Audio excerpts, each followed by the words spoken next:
na Congo. Yahweh, Yahweh, batela mikongo. Yahweh, Yahweh, benisa mikongo. Yahweh, Yahweh, batela mikongo.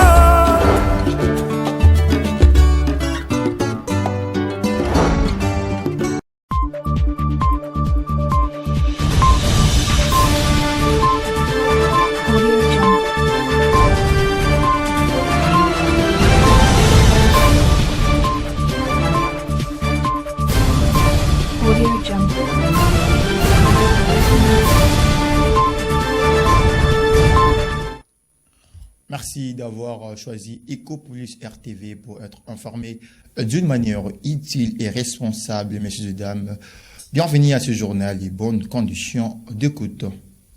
Santé et formation d'excellence, le Congo central a franchi une étape cruciale. Arrivée le dimanche dans la province du Congo central, la première ministre Judith Suminwa Tuluka a lancé officiellement le lundi 23 février 2026 à Luangu les travaux de construction de la clinique universitaire de l'Université Congo, la clinique baptisée Judith Suminwa Tuluka, un projet colossal de 9 millions de dollars américains. De précision avec Abdelaziz Bouaba. Suivez. Santé et éducation au cœur de l'action gouvernementale dans le Congo central. Arrivée dimanche à Mazangungu, la première ministre Judith Suminwa a été accueillie par le gouverneur de la province, Grace Bilolo. Elle a profité de cette occasion pour s'adresser à la population. Promesse on appelle ça Kaler na lekaka na université à Congo. Naya ko poser première pierre, il y a clinique universitaire, il y a université. Wana nyo surtout il faut faire sa félicitation na conseil d'administration université, na recteur parce que bazo sala musala po bala na biso bako bakotanga ndenge sengeli. C'est le lundi 23 février 2026, dans la soirée, qu'elle s'est rendue à Luangu, non loin de Kisantu, où sera érigée la clinique universitaire Congo pour la pose de la première pierre.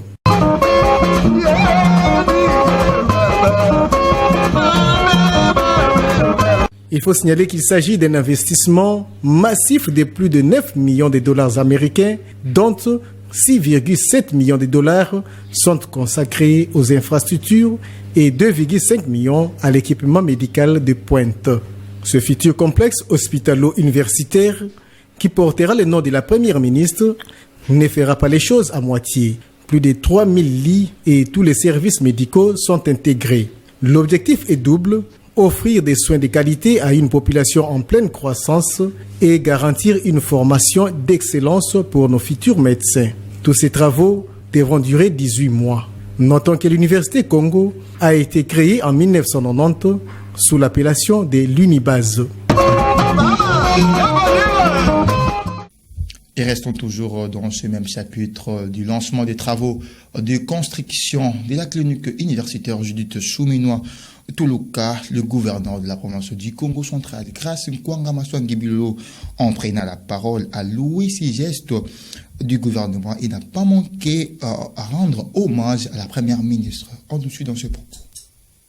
Votre présence confère à cet événement une portée nationale indéniable. Elle traduit l'attention particulière que le gouvernement de la République accorde au renforcement des systèmes de santé, à la valorisation de l'enseignement supérieur et à l'investissement dans le capital humain, pilier essentiel du développement de notre pays. L'initiative lancée aujourd'hui s'inscrit pleinement dans la vision nationale de la modernisation des infrastructures sanitaires et universitaires fondée sur l'amélioration de l'accès aux soins, à la qualité de la formation ainsi que la promotion de la recherche scientifique. Elle illustre concrètement la volonté du chef de l'État de faire de la santé et du savoir le levier stratégique pour l'amélioration de l'émergence nationale. Les cliniques universitaires Judith Suminwa Tuluka ont vocation de devenir un maillon structurant du réseau national de soins, de formation, en assurant une articulation harmonieuse entre les politiques publiques de santé, l'enseignement supérieur et le besoin réel de la population. Ces cliniques participeront à la production de compétences médicales capables de servir la nation avec professionnalisme, éthique et dévouement.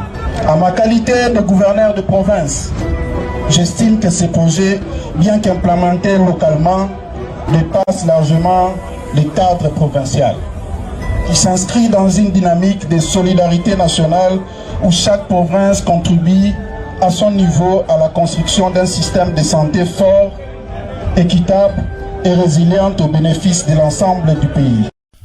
Et changeons de chapitre dans ce journal, une importante délégation de l'état-major général de FRDC, conduite par le général-major Chico Chitambwe Jérôme, commandant de la première zone de défense, a récemment mené une mission déterminante à travers les provinces de Nord Kivu, Sud Kivu, Ituri, Chopo et Tanganyika pendant un mois pour évaluer la situation réelle sur les premières lignes de front de la manière directe et concrète. Plus de détails dans ces commentaires de la cellule de communication des FRDC. Suivez.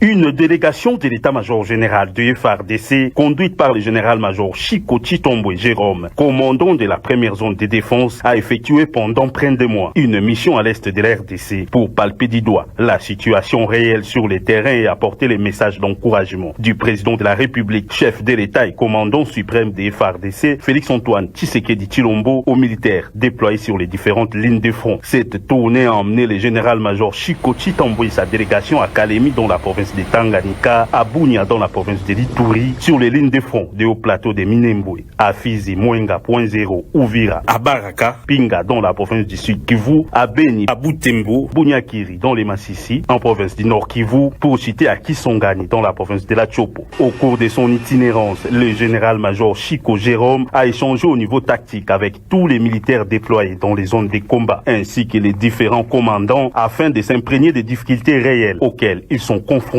et dans les soucis de répondre au GV de la plus haute hiérarchie, à savoir l'amélioration des conditions et les renforcements des capacités opérationnelles sur les terrains afin de répondre les territoires occupés. Nous nous connaissons très bien et j'aimerais que nous puissions parler entre nous, officiers des forces armées, et tel qu'on se connaît, tel que vous connaissez bien ma façon de faire, j'aimerais que vous puissiez me parler sans tabou. Vous me parlez des opérations sans tabou pour que moi et la délégation qui m'accompagne puissions prendre note et proposer des solutions à la hiérarchie. À la fin de cette tournée, la délégation ira très satisfaite à Kinshasa après avoir constaté que les militaires se comportent bien sur les terrains. Et poursuivons ce journal à la frontière entre la République démocratique du Congo et la République centrafricaine.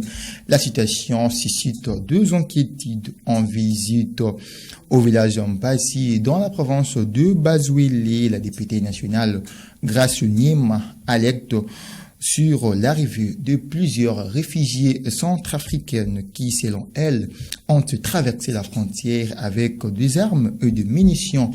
Elle dénonce ensuite l'absence du service de contrôle, notamment la DGM, l'ANER et le FARDC, et appelle les autorités à renforcer urgemment les services dans la zone sensible.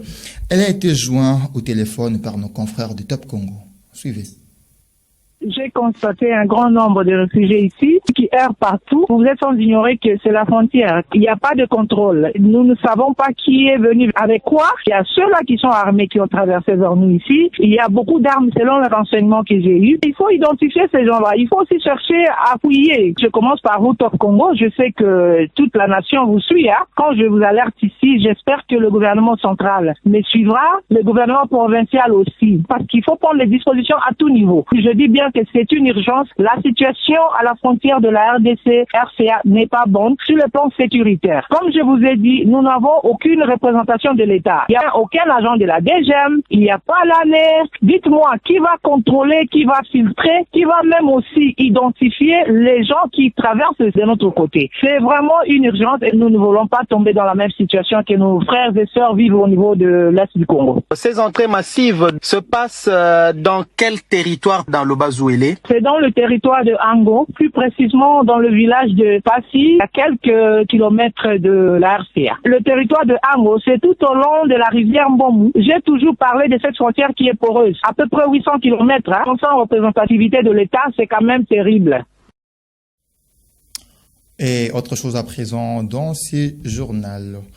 Dans les combats qui ont opposé les forces loyalistes de la République démocratique du Congo aux forces rebelles du FC M23 depuis la nuit du lundi à mardi 24 février 2026, plusieurs bandes de rebelles ont été détruites. Selon les communiqués du mouvement rebelle FC M23 publiés sur les réseaux sociaux, Willy Ngoma, porte-parole de cette coalition, est morte vers Rubaya dans la province du Nord Kivu. Et parlons de l'information au niveau international. C'est mardi 24 février 2026. On marque la 4e année depuis que l'armée russe a envahi à grande échelle l'Ukraine. La population durement touchée fait preuve d'une résilience. France 24 nous en dit plus. 24 février 2022, l'armée russe lance son offensive sur Kiev. La capitale est lourdement bombardée. 4 ans après, les mêmes scènes se répètent encore. Les sirènes continuent de rythmer le quotidien des habitants. Le but, saper le moral des Ukrainiens. Mais malgré les victimes et les coupures d'électricité, tous se montrent résilients et optimistes. Nous sommes tous fatigués, les soldats sont fatigués, le président aussi. Le pauvre homme est déchiré, il essaye de résoudre tous les problèmes, mais nous le soutenons. Je ne m'attends pas à une fin rapide de la guerre, mais j'espère toujours la victoire. J'ai une grande confiance dans les soldats, la défense aérienne et les forces armées. Je les soutiens pleinement et je compatis à leurs souffrances. Sur le front, la guerre évolue. Elle se borne désormais à des affrontements par drone interposés. Et à ce jeu-là, l'Ukraine commence à avoir le dessus depuis que les Russes n'ont plus accès au logiciel Starlink, ce qui leur a permis de reprendre plusieurs dizaines de kilomètres carrés dans le sud du pays. Les soldats balayent d'un revers de la main les conditions demandées par Moscou pour un cessez-le-feu. Nombreux sont les soldats, moi y compris, qui refusent de céder ces territoires, car nous avons combattu durant toute la guerre pour eux. Si nous acceptons les conditions de la Russie, ce sera un échec. Un échec pour ces enfants qui ont perdu leur père, pour ces mères qui ont perdu leur fils. Forte de ces avancées, l'Ukraine résiste toujours, et de part et d'autre, la guerre s'enlise. On ne peut pas dire que nous sommes en train de perdre la guerre. Franchement, nous ne sommes certainement pas en train de la perdre. La question est de savoir si nous allons la gagner. Oui, c'est la question, mais c'est une question très coûteuse. En 4 ans de combat, le conflit a fait des dizaines, voire des centaines de milliers de morts et des millions de réfugiés. Nous sommes arrivés à la téléphase de ce journal réalisé par Bienvenue Tony. Merci d'avoir été les nôtres et bonne suite de programme sur nos antennes. Au revoir.